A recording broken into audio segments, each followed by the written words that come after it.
Shalom. Call halal Yahweh Bashem Shai Bahashem Kakwadash. Double honors unto the apostles and the elders. Salutations to all my fellow laborers doing this work in truth and sincerity, risking their lives and their freedom to do so now more so than ever. To the scattered elect that are scattered around the four corners of the earth, that be like unto the speckled bird, mixed in with the heathen nations, the Israelite foreigners, and to the Akwath that are listening and learning. To you I say Shalom. This is your brother Malcolm from the branch of the Great Millstone here in Chicago. All right, and that's Malcolm, not Malcolm, for some of you out there. This is a video where these Army intelligence officials and these high-ranking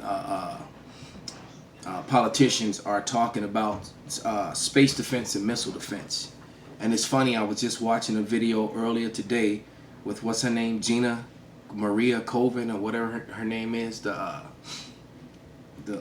Iskarite chick who does the videos. She looks like a Edomite, but her daddy's a Iskarite, so we're gonna give her the benefit of the doubt. But she does the videos daily on UFOs, on unidentified objects, and she uses special cameras and she shows them daily. All right, I saw that video. Then I saw this video where they're talking about missile defense that needs to be prepared now, like yesterday. They're very, very determined and with the seriousness in this video. And then before I came in here to sit down to do this video, I just happened to be passing the television and they were showing how a UFO chased down a airliner, a jet that was flying at however many thousand miles per hour, caught it like it was nothing, passed it up, flew circles around it, and then flew off in another direction. So they know what's coming. All right. So let me grab a quick scripture. This is the Wisdom of Solomon 5 and verse 1. And it reads, "Then shall the righteous man stand in great boldness before the face of such have afflicted him and made no account of his labors." And the people who are doing that are the Israelites, the Hebrew Israelites. In the forefront of that are the men of GMS. All right, and there are other groups out there too, but the elders were out there the longest and non-stop, even before YouTube went on, and they have the footage to and the videos and the footage to show it. When all other camps that popped up and started coming out of the woodwork, the elders never ceased in doing the work. They never took their hands off the plow. All right, that's why they get double honors.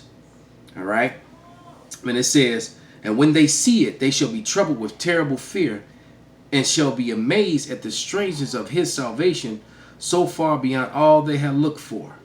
All right? Because why? Because the chariots are going to show up, and they're going to start actually beaming up and protecting and delivering the Edomites out of this captivity and out of this destruction. All right? And they're going to be amazed at it. They're going to be in fear. All right? So without any further ado, let's let this video play. It's an important mission everybody here should be doing is getting our 5 current services back up to the readiness that are demanded by the American people. This is, in my judgment, a joint war. Whatever direction the committee decides to go, this should be addressed as a joint warfighting readiness issue. That's what it is. It's not an organizational issue. It's a joint warfighting readiness issue. Let me be a little bit more specific as it relates to a readiness concern. This committee and all of you have made, all of us together, significant progress with regard to building up our nation's missile defense. And Mr. Secretary, you recently said in testimony that was vital. I agree with that. I think the whole committee does. It's been very bipartisan. One of the elements, General Hyten, you have mentioned that's actually critical to our nation's missile defense is having and deploying as soon as possible space-based sensors that can look at both the hypersonics and the ballistic missile threats coming to our nation. I think it's your number one unfunded requirement that you've mentioned that. Again, I think the committee agrees that that's critical. My understanding is that the space sensor layer system is being shifted from MDA, the Missile Defense Agency, to the Space Development Agency, which hasn't even been stood up yet. General Hyten, doesn't something like that almost automatically, in your mind, indicate that we're going to have a delay in deploying a space-based sensor system, which you and others and we all agree is critical to missile defense, when you're taking it out of the Missile Defense Agency into a new agency that hasn't even stood up yet?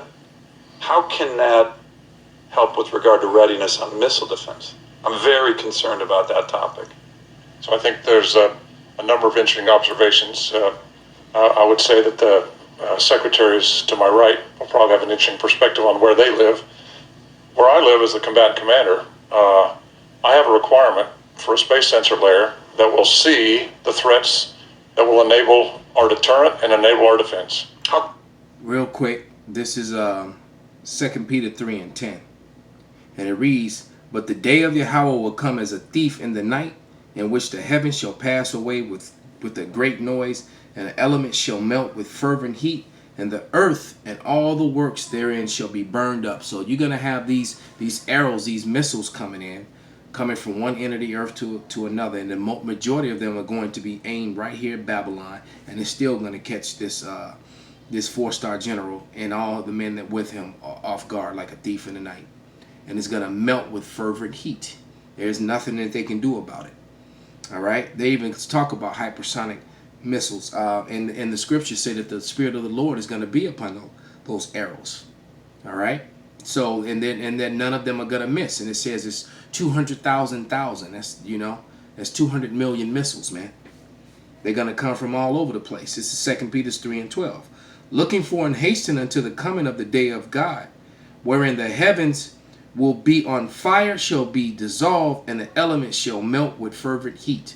Right, because it's what the scripture says, it's gonna roll up like a scroll, man. And what can melt the elements? The concrete, the steel, the metal, the trees, the earth, the dirt.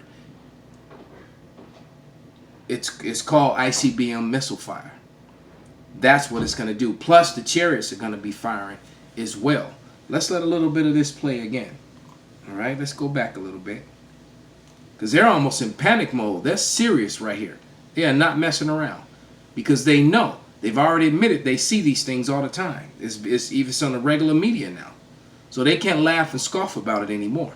The people who have.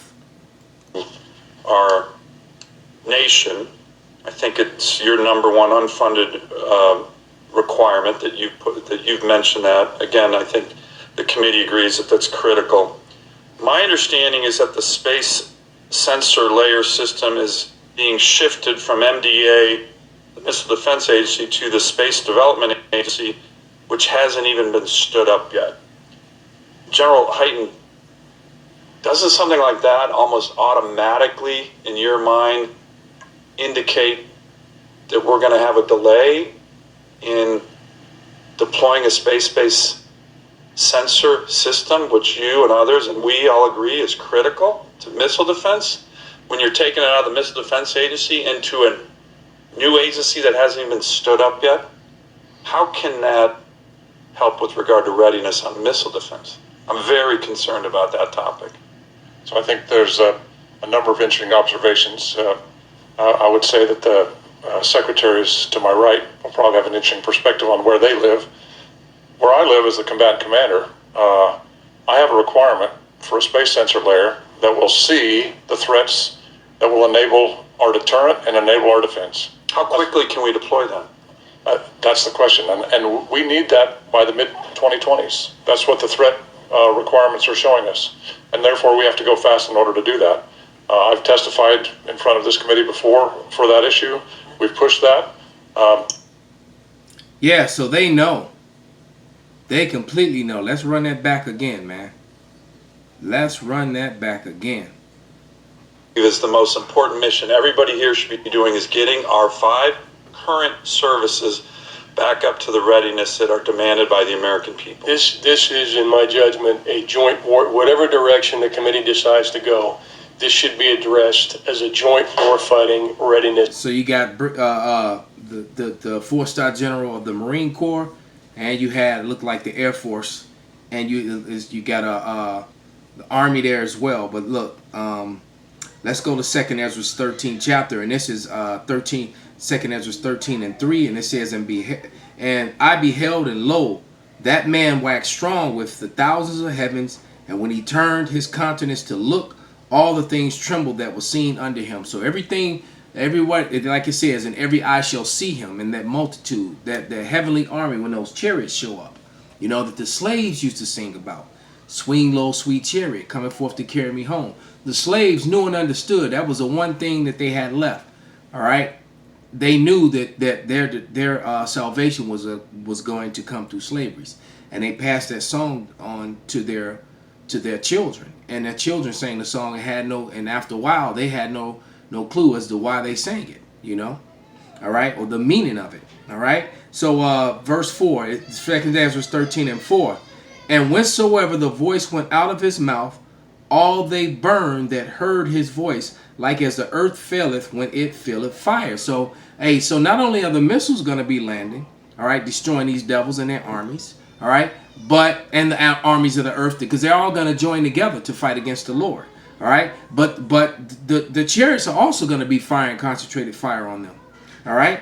Verse 5, and it says, and after this I beheld, and lo, there was gathered together a multitude of men out of number from the four winds of heaven to subdue the man that came out of the sea. That's these men and all the heathen armies that are going to join unto them. They're going to try to subdue and stop the Lord, but they don't have a chance, right?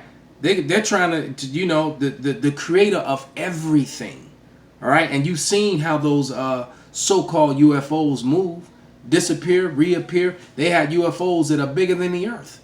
Bigger than states, all right? They change sizes, change colors. One can turn into 100. How are you gonna? And they can do movements that an American pilot can no longer do. But the Lord is gonna harden their hearts to make them fight anyway, just as the scripture says. And it says, verse 6, and it says, but I beheld, and lo, he had graved himself a great mountain and flew upon it. So imagine Mount Everest just flying, all right? And it says, meaning the size of it, not an actual mountain. But you have to remember, this was you know, these were men trying to describe visions that they were seeing of the future. So they had never seen anything that big. So in his eyes, it looked like a mountain flying, all right? And it says, but I would have seen the region and the place whereout the hill was graven, and I could not. It was so big he couldn't see one end to the other, man. That's how big this chariot was. And they've seen chariots like that with their telescopes. And after this I beheld, and lo, all they that were gathered together to subdue him were sore afraid, but yet durst fight. Because he's going to put the spirit in them to fight anyway, even though they're going to be horrified, the same as he did to the Egyptians. See, the Lord the Egyptians were horrified, but the Lord gave them the mind and the spirit to attack anyway, just so he could destroy them with a great destruction and establish his name and his power on the earth. And he's going to do it again with these proud, arrogant people. All right? He's going to establish his power once again in the earth in the same manner. All right? It says in verse 9, and lo, as he saw the voice, Salakia, and lo, as he saw the violence of the multitude that came, he neither lifted up his hand, nor held a sword, nor any instrument of war, but only I saw that he sent out of his mouth, as it had been a blast of fire, and out of his lips a flaming breath, and out of his tongue he cast out sparks and tempests. All right, and so he destroyed them, man. Verse 9, verse